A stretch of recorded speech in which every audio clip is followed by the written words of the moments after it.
You're listening to Level Up with Melissa Zeloof from Iron Source. So welcome back, everyone. I'm Melissa Zeloof, and you're listening to Level Up, the podcast for people who love making, growing, and of course, playing mobile games. Joining me on today's episode, very excited, Shannon, I actually wanted to ask you how to pronounce your surname. Is it Liao? Oh, it rhymes with Italian word for ciao, like goodbye. So Liao. Nice. Yeah. Liao. So Shannon Liao rhymes with ciao. Video games reporter for CNN Business, and Ric Cowley, let's hope I got that right. Oh, absolutely. Editor of PocketGamer.biz. We will be discussing a variety of topics today, specifically looking at gaming in the wider context of the entertainment industry, looking at Gametech, which is a topic we've been following and talking about for a few different episodes now, and also sort of what do we think the future holds for both of these industries. Guys, thank you so much for being on the show today. I'm really excited to have you. I was telling Shannon a little earlier that I think what's really nice about talking to reporters who cover the game industry is that you guys have a sort of special inside-outside view on the space versus, most of our guests who normally come from sort of really inside the industry. Not that you aren't inside, right? But you sort of have to have an outside look as well. So I think today's going to be super interesting. I can't reach. And I thought we could start with Shannon. Now, once Shannon gets water. I thought it was muted. I'm sorry. No, you're good. You know what? Let's start with Ric. Ric, why don't you save us? How did you end up as an editor on PocketGamer.biz? What was your journey like? Are you a gamer? Yes, I'm a huge gamer. Have been since I was a child.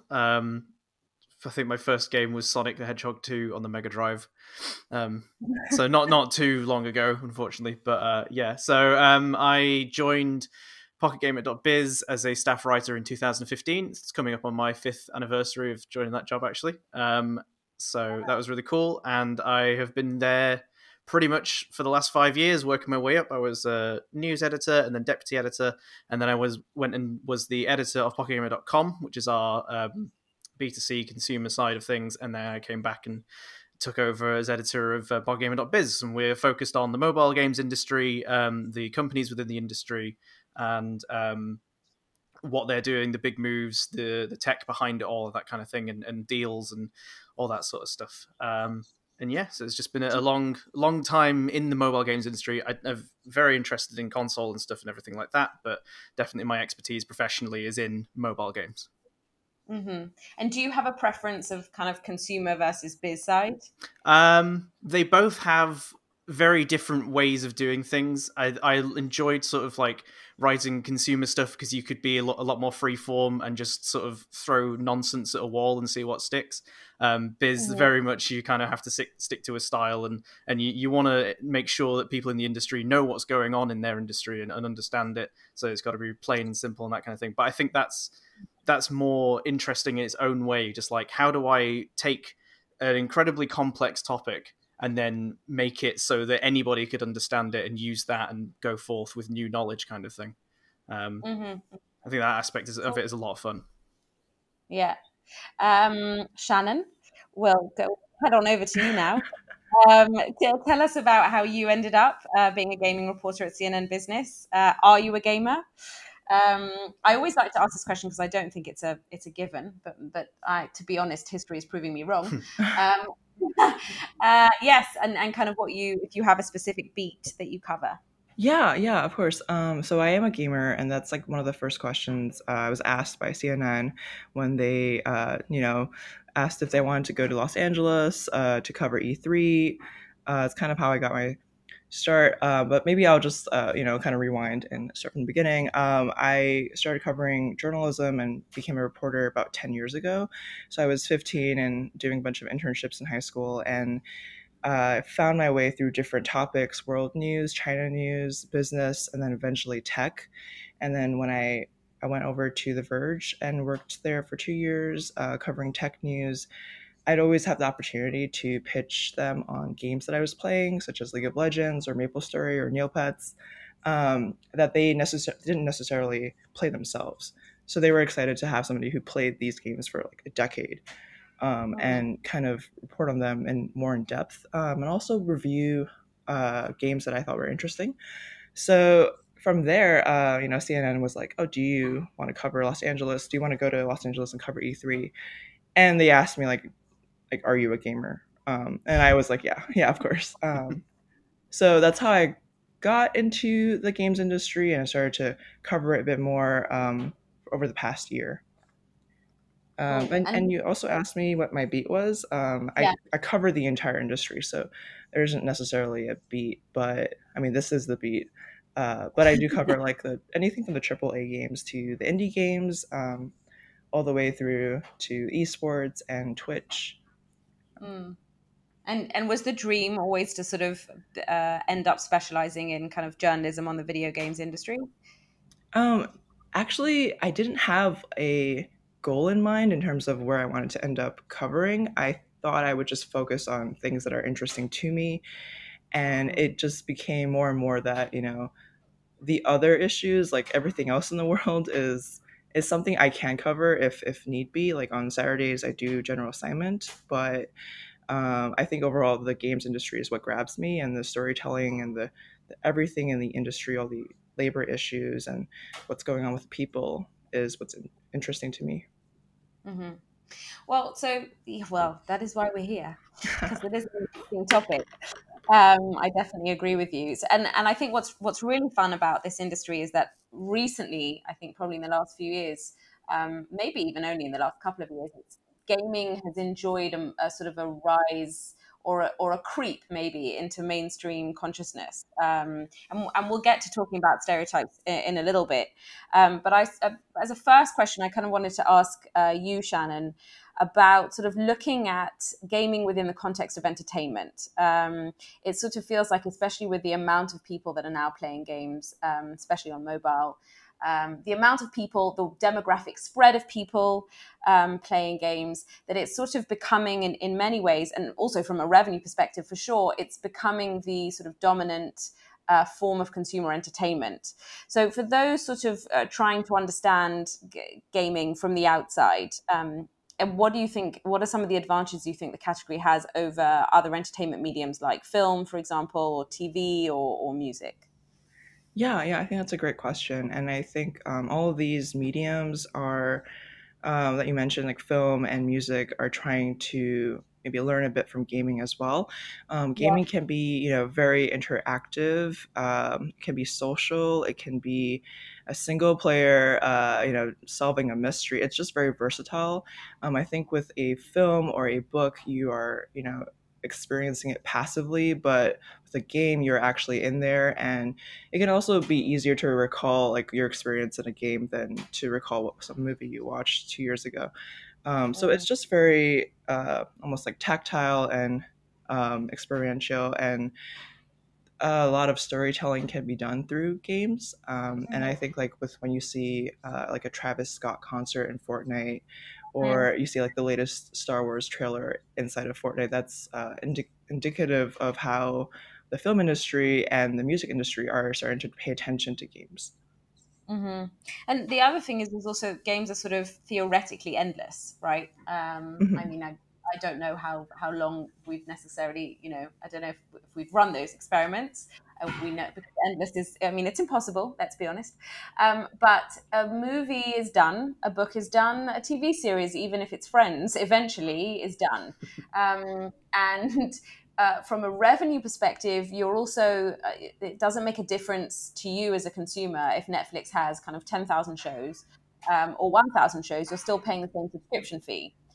Whereas with games, because of the way that the kind of the economics work, both kind of the revenue and the experience is theoretically kind of limitless, which I think is also kind of another interesting way to look at also the growth potential of the medium. Yeah, absolutely. And I think bringing up Netflix is really interesting. I think Netflix is not only covering more games in terms of like documentaries, but they're also adapting like Witcher, Cyberpunk is coming up, and Resident Evil, and they have these choose your own adventures such as Bandersnatch, and this like Unbreakable Kimmy Schmidt choose your own adventure that I was playing the other day, that just, it goes on forever. You can continuously play it because there are all these different endings and you might not get all of them.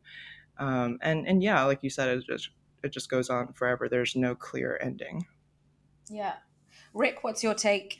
I think rather than being like an advantage, like I think games can sort of in their own ways coexist at the same time as film and TV and stuff. Like specifically on mobile and with the Switch, like you can play a game whilst watching something else. You can't really watch two films at the same time, or I've really struggled to read a book and watch a film at the same time, but I can happily like sit and play a game while I've got some TV on in the background. So it's like, it's that second screen sort of thing where you can just have that as like an additive experience that you're kind of automatically doing. Like I'll happily sit on the sofa while watching, I don't know, Hell's Kitchen, playing Animal Crossing on the Switch while my girlfriend is playing Love Nikki Dress Up Queen on her phone.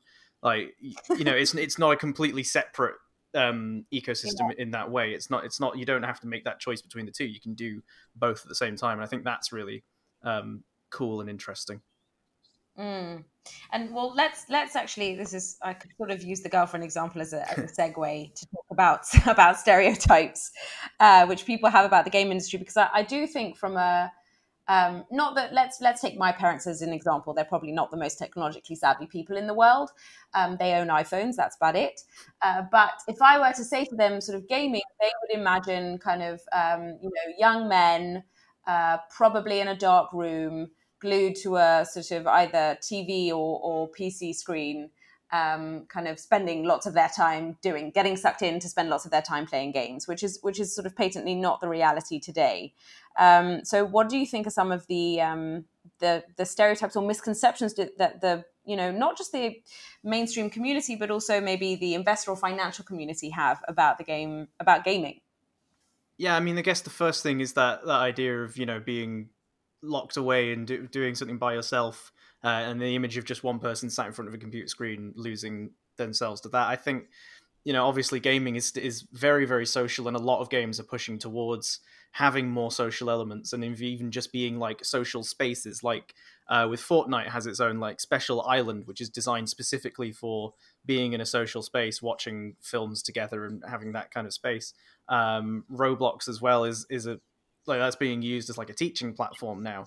I think the affordances of these games is something that developers are starting to latch onto, and I don't know if necessarily the wider world really understands that. Like they're becoming more than just games at this point. They are platforms that people go into and hang out on, even if it's not built that way. I saw some friends on Twitter were playing the Tony Hawk's remakes that came out like last week or something.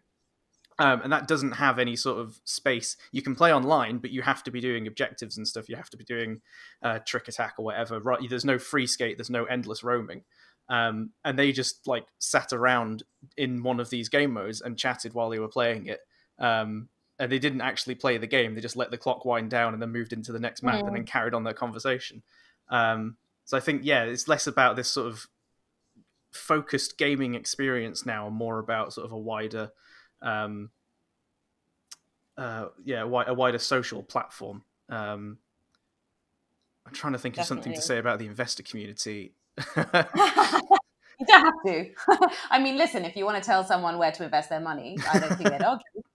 But yeah, you can choose to selectively answer the question. Shannon, what do you think? I think in terms of like investors, some of them, I'm not sure if they take the time to play the game, or are they more attracted to the sound of okay, Activision Blizzard has Call of Duty and Candy Crush. Let's go there. Let's invest there. I mean, I think in terms of understanding the industry, sometimes you have to put the time in to understand the product, and then also the competitors to it. So like CSGO, PUBG, Valorant, like all of those are good to play as well, to develop a better understanding from like even like an investor standpoint. And yeah, I definitely beyond the stereotypes of like being in your mother's basement playing video games, I think I've actually done a story where I interviewed like a math teacher who's using like Half-Life Alex to teach geometry to his kids. And then, people throwing Animal Crossing wedding or firefighter graduation ceremony instead of Apex Legends. We definitely see those kinds of social situations as well. And especially, and I think you're going to ask this later, but like especially during the pandemic, where people couldn't go outside, they would find a way to still hold these rituals, these human rituals that we typically have, but inside a game. I think another thing as well is like, I don't know how much of a misconception this is necessarily, but I think there's sort of sometimes a view that, there's this big game and everything's doing well, so everything has to be like that. So, you've got, the most recent thing was like, that I'm thinking of is like Dota Auto Chess.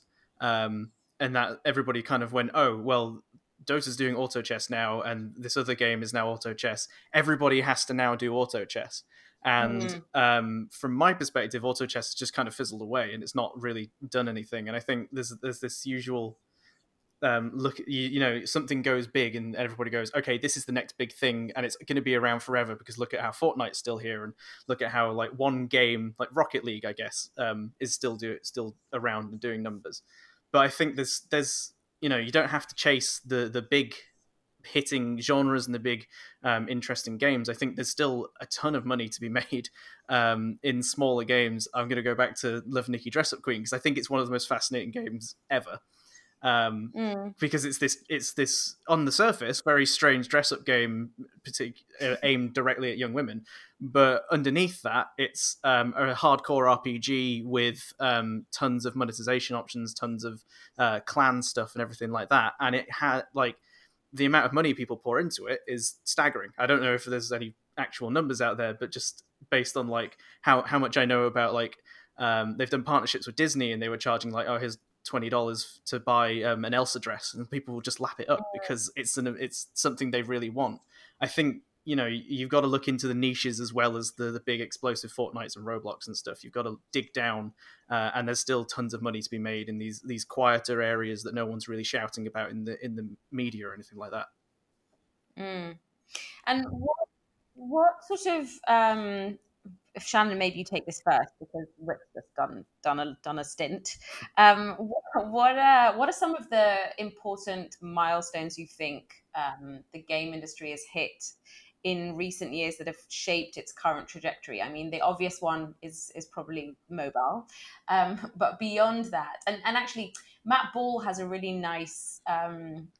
I forget where he wrote it, but this theory that unlike other mediums, in gaming, technological shifts actually expand the market versus sort of refine it. So if you think about video, you had, when you had the replacement of VHS by DVD didn't increase kind of the overall video market. It just made it sort of, technologically a bit more seamless.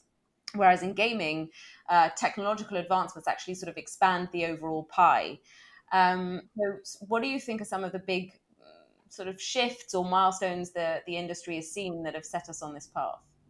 Yeah, absolutely. I think Matt Ball is on point there. It makes a lot of sense. Rather than, like a cassettes, VHS, I just moved and there's a bunch of them around me and I'm going to have to throw them out because they have no functional purpose anymore. But even as we get towards like cloud gaming and more digital copies of games, the old consoles, like the hardware, is still relevant. There are still going to be people turning out to buy the PlayStation 5 this year. So a lot of the digitization is still beneficial. It's almost like you can play on your phone and still play on console and have a purpose for both. I think some of the more recent milestones might be, in addition to cloud gaming, I don't know how you would define recent. I guess over the past 20 years, esports has been a big one. Now that when people are launching a game or thinking about competitive multiplayer experience, they are also thinking about how do we make this an esport if the fans want it. How do we build from here? And now we have these like splashy, like Super Bowl-esque, Olympics-esque Fortnite World Cups and other physical events that are on hold this year. But all the organizers I spoke to still have plans to hold them again next year when things kind of recover from the pandemic. And you also mentioned mobile gaming. I mean, I could go on, but mobile gaming is another one. I think we see Nintendo has been making more mobile games and kind of refining its strategy there as well. And over the past 2 years, there's been like labor issues, more talk of unionizing within the games industry. And we've seen the Me Too movement in games come up 2 times between last year and this year. And the industry is kind of, doing an assessment of how they can do better and investigating the people who have been accused. Yeah, I had more, but I'll leave it at that. Doing well so far. Rick, what about you? I mean, I think Shannon pretty much hit basically everything there. The one thing I will say is obviously the growth of free to play within like the last decade or so. Like I think if a decade ago you probably wouldn't imagine ever not paying for a game, downloading it for free, and then investing like unlimited revenue kind of thing. But I think that's certainly something that it started on mobile, has crossed over now into the console world. It's still sort of viewed kind of warily. People don't really know what to do with it. There's concerns from parents about, you always see like a story once a month, like, oh, my son spent £200 on FIFA. How could this happen? And I think, we've reached that important milestone where free to play is here and it's going to stay forever. I think we're still working towards a point where the wider society and people fully understand what it is, how it works, and how to avoid falling into traps of spending all their money in it, I guess. Traps. I'm not saying that like developers design traps or anything, but people, it is this thing of like people are always saying, "Oh, I accidentally spent £200 on FIFA." Like, well, maybe we need to have more education on what free to play is and what you're actually getting out of your purchase, and like, why you try and understand why people like it as a thing, because people do. Lots of money gets made through free to play. We need to try and understand a bit better, like the emotional response to buying things and that kind of thing. And once we understand all of that, I think people will be less scared of free to play. It's Shannon, actually, you mentioned the pandemic, and obviously no podcast can go by without mentioning it. Have you sort of been surprised by the resilience of gaming during COVID, or was it sort of a foregone conclusion that people would be playing more as they were sheltering in place? Right. This is definitely something I give a lot of thought to. Even back in January, when the pandemic first hit China, and I realized, gamers over there are going to be under lockdown. Are they going to be playing more? And I suspected that was the case. And we started to get more revenue figures from like Tencent and other giant gaming companies in China that their, numbers were going up. It does seem like, because even back in like 2008, people had headlines saying that gaming is recession proof and is one of the industries that's doing well even during financial crisis. So I was thinking that it would do well.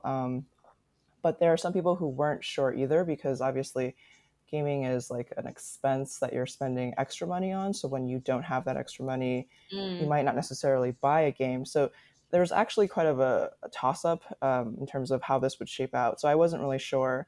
But I did, through like talking to gamers in January in China and figuring it out as we went along, I realized that, especially with traditional sports shutting down, everybody would turn to esports, and even traditional broadcasters started to talk to esports companies about, how can I get your show on my network, because I don't have any content to display otherwise.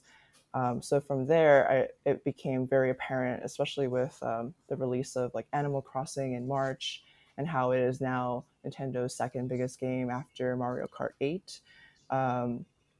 It's really clear that all the games that came out during the pandemic saw a boost from it. Not all the games, some games still flopped, but definitely the successful ones were even more successful than they might have been had there not been a pandemic. And Rick?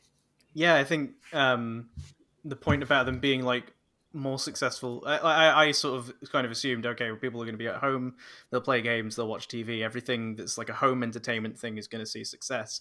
But as Shannon sort of mentioned, like it was surprising seeing how successful some of the big games ended up being, and just how much they managed to thrive. And I think what was especially interesting, and it's kind of a small niche within a niche, obviously, but with games like Pokemon Go and location-based stuff, those are games that are designed for you to go outside and play games outside and meet other people.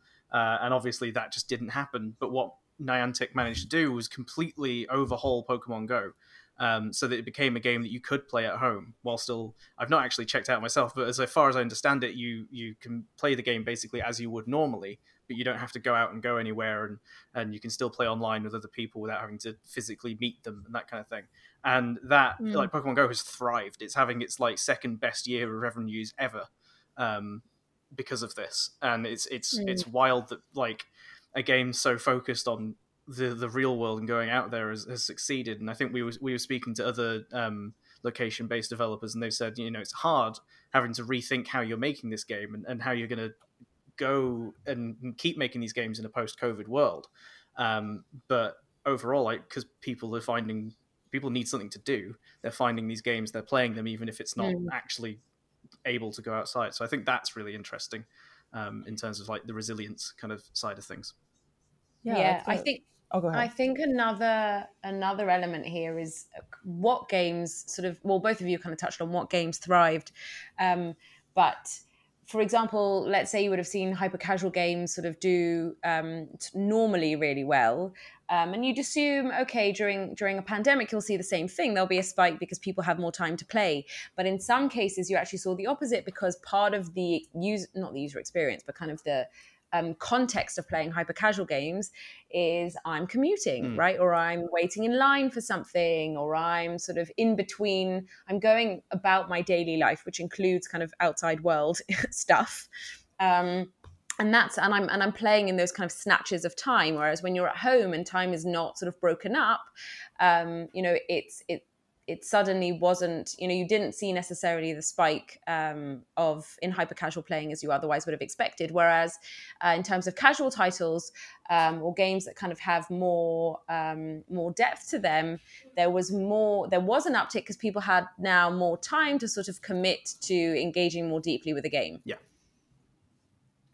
Yeah, that's a really good point. And I think back to Pokemon Go, I actually gave it a shot recently, and I was like, I want to see how easy it is to level without moving from my chair. And I immediately got to level 5 because they give you a lot of free items now to attract. There's this item called Incense, so you can attract a bunch of Pokemon next to you and just catch them where you're sitting. And so that's been really, and I think they were really clever to do that early on in the pandemic to change their strategy just when they knew that you can't go outside. And other games that have more complexity, I think definitely have been doing well. Like even Animal Crossing, which might seem like a casual game, I've had friends sink 500 hours into them, and you know, going onto their island is fully decked out. Every inch of it is covered in furniture or a bush or a waterfall, and it's just so well done that, you know, if I try to match them, it would take me another 500 hours too. It's just every day in and out playing this game is what their life has become during the pandemic. And yeah, it makes sense. And we are theoretically here also to talk about Gametech, now that we've sort of exhaustively covered the game industry. I think it was Newzoo that first kind of officially used the term Gametech in their infographic, which came out sort of I think a couple of months ago, mapped out the ecosystem of companies that fuel the growth of the game industry or enable it from a technological standpoint. How do you guys, from a media perspective, how do you guys see that ecosystem? Is it part of how you cover the industry? Rick, you mentioned it was. Sort of how interesting do you think that is for the audiences that you write for? Who should go first? Rick, you can go. Yeah, I mean, obviously, from a business point of view, definitely it's of huge interest, because if you're making a game, you need to understand all these tiny little things, and particularly like in the free to play space, like you fully need to understand like what tools am I using to build the game? What am I going to use to run adverts and track attribution and that kind of thing? How am I going to, user acquisition, market analytics? I'm literally just reading the subcategories now, and other platforms and stuff like that. You need to have an understanding of all this kind of stuff. And I wouldn't say like I'm an expert on Gametech. I would say I have an understanding of each of these like different things and everything that you developers need to use, because you need to understand that so that our audience can find out more about the things that they need to know about. I'm really interested to hear about Shannon, actually, because I don't think like consumer people really care about this side of the market. Yeah, I think definitely writing for CNN Business, we have to think about what is going to appeal to not just the gaming audience, but a non-gaming audience, somebody who doesn't know much about games, or maybe they've played Pac-Man back in the day, but no longer. And so the part of Gametech that immediately we continue to cover and write about are the platforms, such as Nintendo Switch, Google Play, PlayStation. But I think in terms of the rest of Gametech, the more obscure parts, the parts that people don't know about necessarily unless they're in the industry, I think they're great for like talking to them. They all have insights. They're great sources. They maybe have the secrets of the industry that I wouldn't know unless I talk to them. I know one of these companies even told me about the amount of money that Ninja was making from signing on with Mixer. So I don't think I would have gotten that information if I didn't take the time to talk to these companies. And I think especially another category that's interesting is like market analysis. I think any investor looking at the industry can only make sense of it by talking to these kinds of companies. I think also what's potentially I can't resist. You mentioned platforms, so both of you are going to have to give me your take on what's going down between Epic and Apple right now. Shannon, because you were the offender who risked saying the word platform, you have to go first. Yeah, absolutely. Epic versus Apple. So I actually read all the emails between Tim Sweeney and Apple, and it's clear that from the beginning, like back in August or maybe even July, he was reaching out to ask if he could, introduce another way for people to pay Epic without giving Apple its cut of 30%, which is typical standard revenue cut. But Apple, then brought in their lawyer and was like, the lawyer gave a legal response saying no. And then Tim was like, why did you bring your lawyer in? You could have just talked to me face to face versus bringing in your lawyer. And after that, it seemed like they planned to have a lawsuit. But first of all, Epic, introduced this way to pay them directly, and that violated Apple and Google's policies. And following that, Epic just sent in a lawsuit, and they even had a parody of the famous Apple ad of 1984, Big Brother, but with Fortnite characters instead. So this was all very planned and orchestrated just so they could challenge Apple. And this is coming at a time where there's a lot of antitrust claims and investigation into Apple and Google. So it is like almost the opportune time, just after Tim Cook and Sundar Pichai were in front of Congress talking about this. So that's like the kind of backstory behind it. I could go into more, but I'll leave it at that for now and see what Rick has to say. She's very careful. I mean, I think in talking about the backstory, I think I'm not sure if it was planned this perfectly, right? But there is also a sense with all what's going around, all what's going on around iOS 14, that also kind of maybe Apple isn't really, isn't really being easy on developers, or maybe isn't sort of really thinking about their reality and their businesses and how its sort of sweeping changes can impact their sort of basic livelihood. And so it was a really sort of triply opportune time for Epic to make this move. Although, of course, Apple's now sort of come back and said it's okay, you have a grace period. But maybe also because they realize they're facing a slightly sort of more evolvingly hostile context. Rick.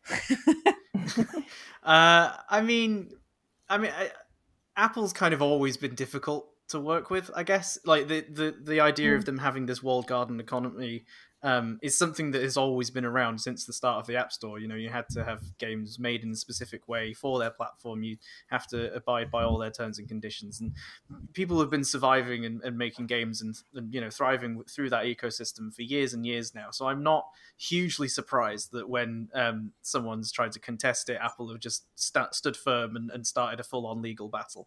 I'm really curious to know what Epic's endgame here is, because I don't. Epic has its own platform because it has the Epic Game Store now, and there was Tim Sweeney wanted to bring that to iOS as well. It was never going to happen. It definitely won't anymore, and maybe onto Android and all that kind of thing. But it's making enough money through Fortnite that it managed to launch its own platform for selling games and offer a much better rate. So they only take 12%, I think it is. So I'm really not sure. If Fortnite never returned to iOS, I don't think it would make a huge dent into Epic's revenues. I believe over the last sort of 2 years, Fortnite's cleared about $1 billion in revenue estimated on iOS alone. And that is a lot of money, but for Epic, that's not a huge amount of money. It's just raised over $2 billion in a funding round that's valued at $50 billion or something like that. This is and for Apple as well, it's basically pocket change. Their $300 million cut of that is they could lose that behind the sofa and they wouldn't notice. So it's a weird sort of dynamic where it's this Epic have sort of pitched themselves as the David versus Goliath when it's really just Goliath against larger Goliath. And they if they lose, then they can just walk away and go back to the Epic Game Store and continue working there, and it's no skin off their backs. So I'm curious to see why Epic has done this, because I don't think they've ever really given an explanation that satisfies me. I understand the crusade against these the big revenue shares and giving more money to smaller developers and that kind of thing. But for a major company like Epic to be doing it, I still don't see where their sort of end goal is, I guess. I think those are great points, and it makes me curious, but I think the fact that Epic is so big gives them the ability to do this, right? It couldn't be an indie developer challenging Apple in this way. Apple would say, well, you violated our policies, you're off our platform, and then the indie developer would have no recourse at that point. I mean, to pursue a lengthy court battle or lawsuit is really expensive, and Epic has hired some of the best lawyers on their side, and that to me is kind of a sign of how big and successful Epic is. Another question for me is the fact that Nintendo and PlayStation and Xbox all ask a 30% revenue share as well, and Epic has not chosen to challenge them, but only challenge Apple and Google. And another request that they had in the emails between Tim and Apple was, Tim Sweeney was asking if they could launch the Epic Game Store within the Apple App Store, which it just sounds, I don't know, how would that even work? It seemed like there would be a hole in Apple's security at that point where, the games getting approved by Epic are not necessarily approved by Apple anymore. They can just funnel in whatever games. Obviously, Epic would have its protocols, but they're not going to be the same ones that Apple goes through when they review apps. So that the request there was very interesting. I don't see a lot of app stores within app stores. Like Facebook Gaming was trying to do that with their app, and that was refused. So there are a lot of different questions within this whole issue, and I am not the one to make a call on what those answers are, but I am the one to try to investigate and figure this out. Well, this is sort of, speaking of Goliath versus a bigger Goliath. I feel like I've been hearing this a bit more often recently, a discussion around sort of the bigger game companies in the context of the really big companies out there, like the FANG companies. And specifically, Deconstructor of Fun podcast or Deconstructor Fun have a podcast episode on the defensibility of big game companies. How do we make a game company that's as defensible as Amazon? What do you think? What do you think constitutes? I mean, this is a slightly large question, so you can be as selective as you want in your answer. But what's your take on how game companies can become defensible? Is it through technology? Is it through content? Is it through sort of loyalty and retention, IP? I'm giving you lots of options here. Make of them what you will. And Rick, go first. I'm going to sound really stupid here, but could you define defensibility? Defensibility, yeah. I have the idea behind, now let's hope I get this right? Defensibility, in my very crude understanding, is basically how protected is your market position. How defensible is your position, in the sense that competitors would find it very, very hard to oust you or to capture market share, and that you're also, you're sitting on a wide enough band of or set of products or value propositions for a wide enough audience that you're also not sort of vulnerable to kind of one industry changing, because you're not sort of dependent on just one product. Okay, yeah. Okay, well, I so with that sort of in mind, I think definitely like having access and making use of a variety of different bits of game tech is obviously going to be very beneficial, as we've seen with Apple, as we were saying, introducing like iOS 14 and the death of the IDFA, because obviously that has changed. Like, it's a big sweeping change that we're going to stop allowing you to use IDFA, and that whole tracking system is gone. That's caused, I think, like I get the feeling that's caused a bit of panic in the market on mobile, because obviously that changes everything. That makes it a lot harder to track. It makes it a lot harder to track players and users. That in turn makes it harder to give them targeted adverts, and that then leads to reduced revenues, I believe, is sort of the cascade of that thing. And it is just this big thing. So obviously, like if your company relies entirely on ad monetization, say your Voodoo, I know they do IAPs in their hyper casual games, but the hyper casual market in general is probably going to get hurt by this, because they're relying a lot on ad tech. So you need to make sure you're working with different ad partners who are going to pursue different things, like not just rewarded video ads, but offer walls and new non-intrusive ad formats, so like in-game billboards and that kind of thing. I think having that diversity of like game tech platforms behind you is definitely going to make your company more defensible. And companies go bust, and companies change tax and different things, like different ideas and ad styles go away and come back. And so having access to a bunch of different pieces that you can sort of fall back on if you need to, I think is very, very important in that regard. Yeah. And actually, just to sort of, I can maybe even make the question easier, which is a bit unfair on you, Rick. Fun for you, Shannon. How do we build the Amazon of gaming? Sort of is it, can we see a world in which a Zynga, an Activision, etc., sort of becomes as defensible as Amazon is in its own market today? Is that sort of possible? Do we think? Look at Epic, for example. Are they a candidate? Unity's about to IPO, obviously. So right. That's sort of another slant on the question. Yeah, absolutely. I think you almost answered it there yourself, with Epic Games being, I think, one of the best contenders. Having multiple value propositions. From the Unreal Engine being a development tool that a lot of developers rely on to make their games. That's something that a judge has ruled that, Apple cannot just disable Unreal Engine for these developers, so they can continue to use it.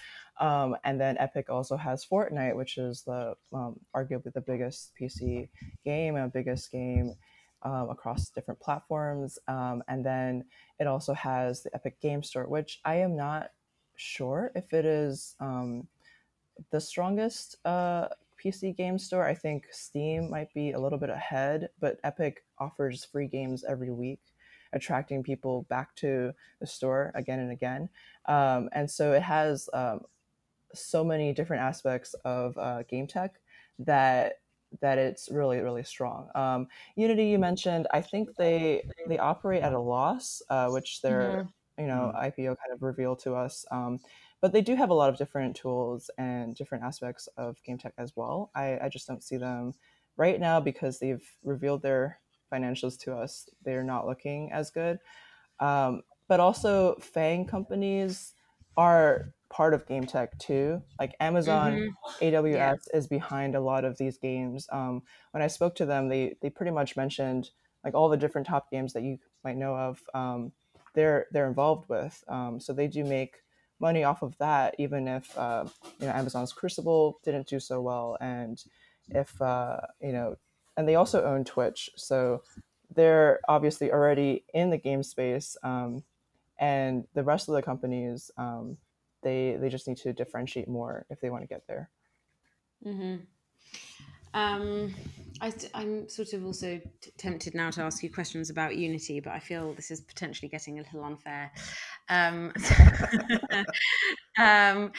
Rick, this is actually one I think maybe for you, because you are probably quite focused on the tech, well, a little focused at least on the tech side.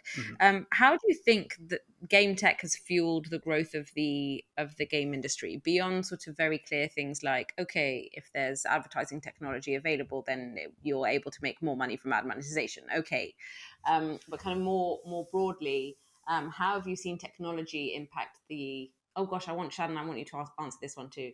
Impact the kind of the evolution of the game industry. So I guess the first thing would be like the rise and refinement of market analytics and that kind of. I'm looking at the things now. So like Sensor Tower obviously has grown massively. They've just raised $200 million, I believe, and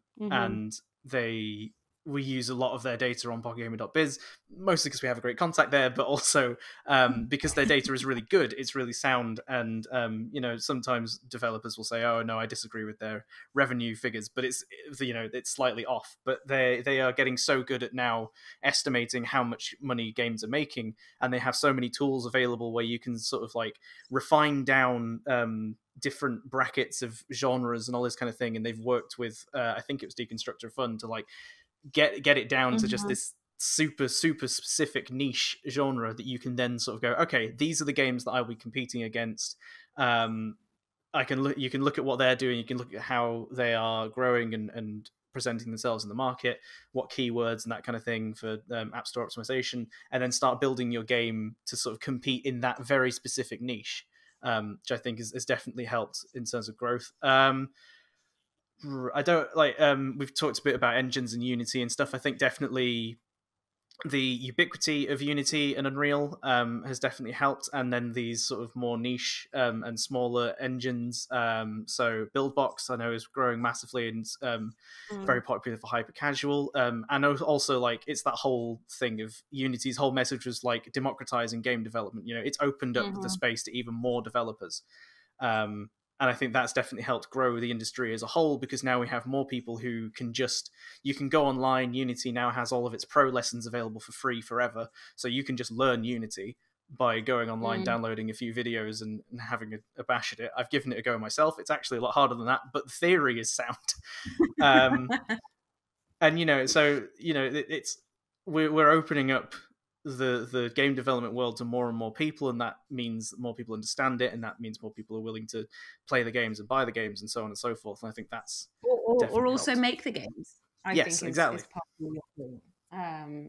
It's probably a relatively sound argument, one that says the easier you make it to make games, the more likely it is that the industry is going to grow. And really sort of market analytics, I think it's also it's coincided with a rise in competition in the market, which makes understanding that market maybe sort of as you're building or before you're building your game so much more important, right? Because you're sort of say to yourself, okay, is this game marketable or not? But that's a discussion in and of itself. Shannon? Right.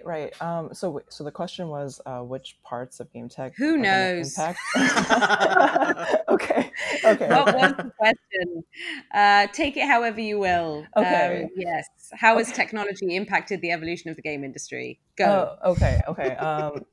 Right. I think we covered a lot of it. But I do think that when it comes to the platforms, they have a huge say in, what gets marketed to consumers. What do they click on first? What do they notice? And what are even available?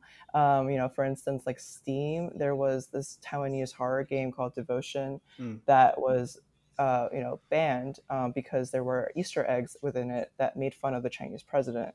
And so this game never came to market for a lot of people on Steam, and they were not able to play this game unless they maybe found it somewhere else and downloaded it.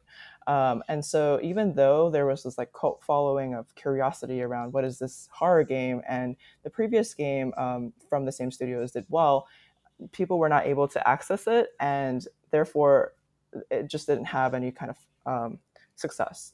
And the same goes for other games within the market have to respond to that and realize they cannot put like an Easter egg that offends the Chinese government. They have to kind of walk this thin line, just looking at what is allowed on the platform, and that really determines what people get to play. So I think that's has a huge impact. I think sorry, one more thing as well. Oh yeah, because I was just looking at the list of the companies, and I was thinking about so cloud services and back-end servers and that kind of thing for multiplayer games. I don't think Fortnite or anything like that with 100 PUBG and all those kinds of games would have been possible 5 years ago, before we had these kinds of servers. I guess like in like 2012 or something, there was Massive Action game on PS3 that had like 80 versus 80 matches, but it was slow as hell.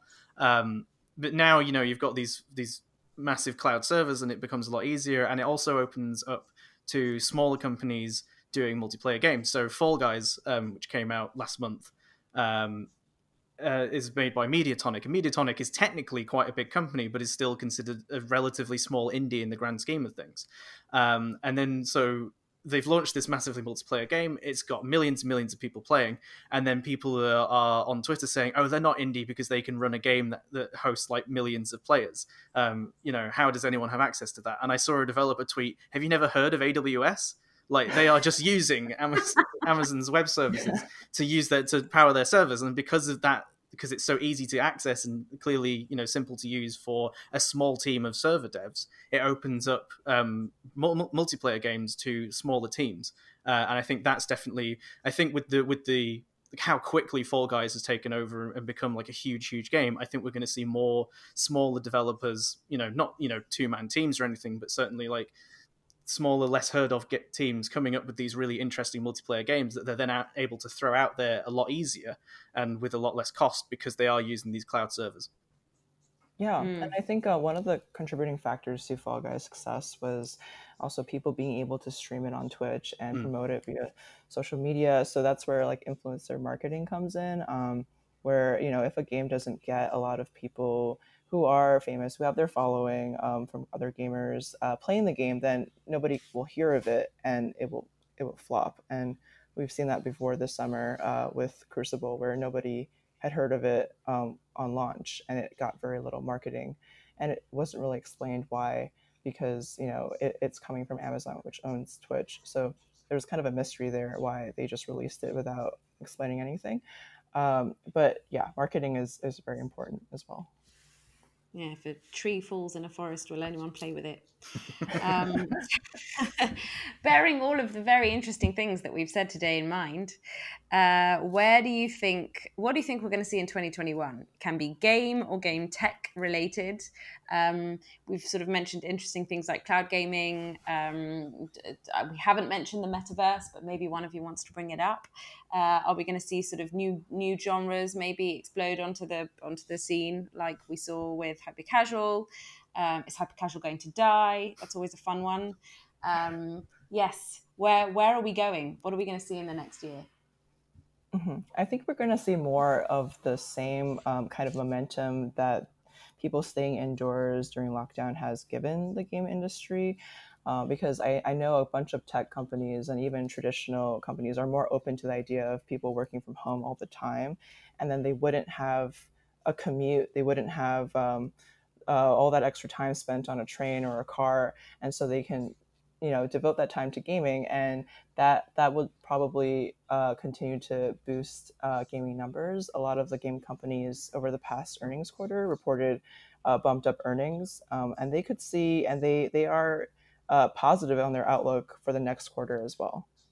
I'm thinking about hyper-casual. I don't think hyper-casual is going to die. I think it's going to evolve and change. Like, speaking to hyper-casual developers, they are thinking, like, what comes next? Because we've had hyper-casual for years now, and they're thinking, right, how do we turn this into, like, hybrid casual is a buzzword I hear quite a lot.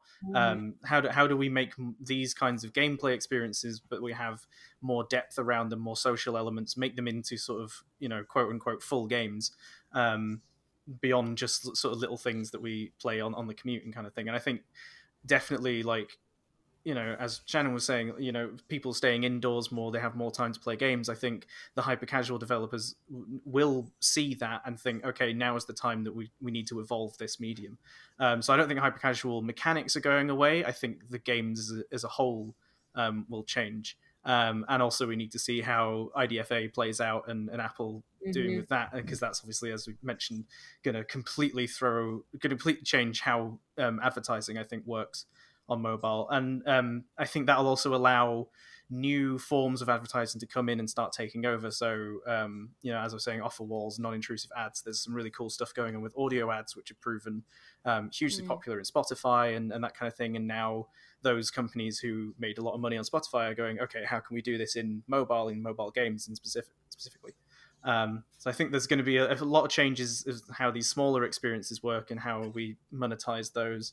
I don't know enough about the metaverse really to comment. That's the kind of like the expansion and change and everything merging into one, where everything's a film and a game at the same time, and this whole Netflix thing. I think we're probably still a few years out of that.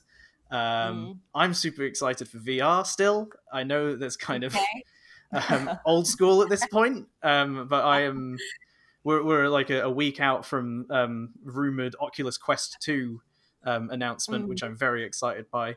I would love to see VR start to pick up steam again and go to mobile VR and AR and that kind of thing. I think over the next year we're going to see like people just trying lots of new things. And I think maybe we'll see some more experimentation, because the world's changed massively, and now is the time to start going, okay, let's just see what works, because the old ways don't work anymore.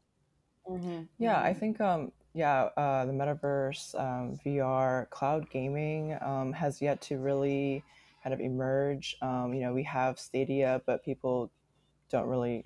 I mean, the adoption rates aren't there. We don't know what they are, but it doesn't sound like it from people talking about it. And xCloud is coming out next week, and all of these things, and 8K TVs too are not really adopted across the market yet, but we have support for 8K gaming in Xbox Series X and PlayStation 5. So maybe in a couple of years, we'll see more 8K gaming.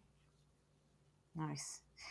For my last question, something a little off topic. If I am a game developer listening to this podcast, as I'm very hopeful they are, and I'd like to pitch you guys, how do I get in touch with you? What's best? Is it, you don't have to share your personal telephone number. That's allowed. You can, but you don't have to. But what is the best way to get your attention? Make a good game. Yeah. Or if you don't make a good game, make a game that people talk about. Right. Okay. You heard it here first. Make a good game. Or That's don't. the key to both. I'm sorry, that sounds snarky. No. If it's true, is it snarky? It is a key thing, to be honest. Make a good game, but make something that looks nice, that plays nice. It doesn't have to change the world, but it has to be. You have to play it and go, "Oh, this is fun. I can see myself continually playing this." Or even like the KFC, like dating Colonel Sanders dating simulator. that was fun. Or or make something so completely bizarre and out there you have to instantly start writing about it. Right. Or make something with KFC, actually. I've seen loads of stories about what KFC's up to. They did the dating sim. They had a partnership in Taiwan for Arena of Valor, which is the huge mobile MOBA. You could play as the Colonel in that for about a month if you bought a KFC thing. We wrote about that. It went crazy views. It was amazing. KFC has their own island in Animal Crossing. Partner with KFC. They're clearly doing something right. Okay, so I'm going to summarize with make a good game, create fun, be bizarre, or partner with KFC. 4 ironclad bulletproof strategies for getting the attention of these 2 very smart people. Thank you very, very much, both of you, for being on the show today, which has been a slightly long one, but I really couldn't resist. And yes, everyone else, thank you as always for listening.